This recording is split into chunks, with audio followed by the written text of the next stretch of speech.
Bracken Darrell, who's the CEO of Logitech, that's going to speak, and that was sort of my introduction to Doug, actually. I stumbled across Doug through his mice, which were being made by Logitech.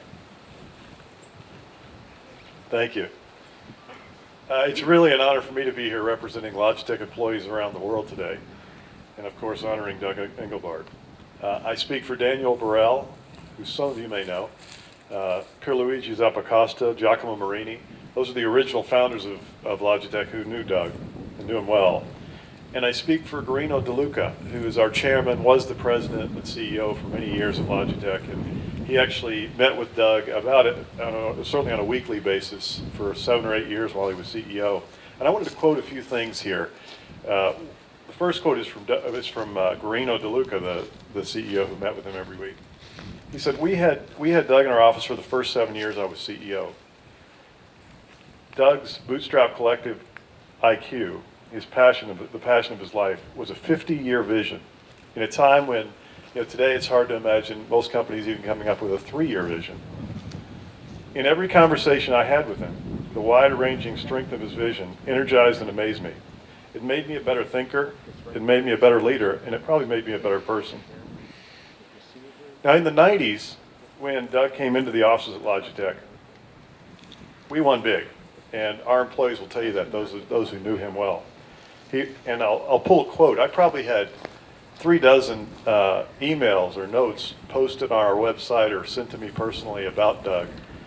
Here's just a couple of snippets. He was a networker, discoverer, and a teacher. He discovered people of all kinds. He questioned them, he learned from them, he taught them.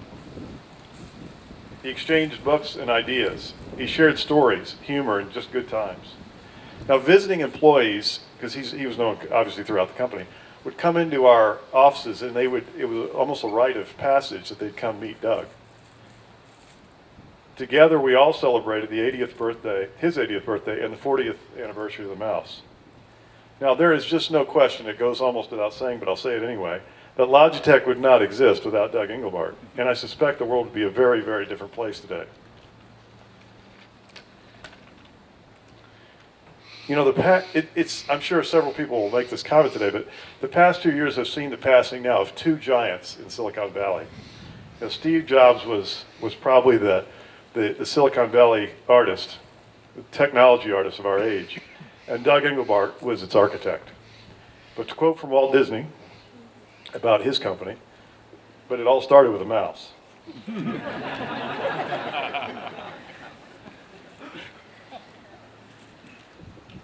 It's quiet, it's powerful, it's loaded with engineering, it's brilliant, it's clear, and it's humble. And I'm talking about the mouse.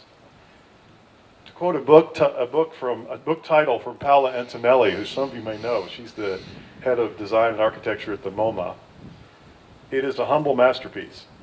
And as I think about what Doug did for the world and what he was as a person, I can only conclude that he was a man, a humble masterpiece. Thank you.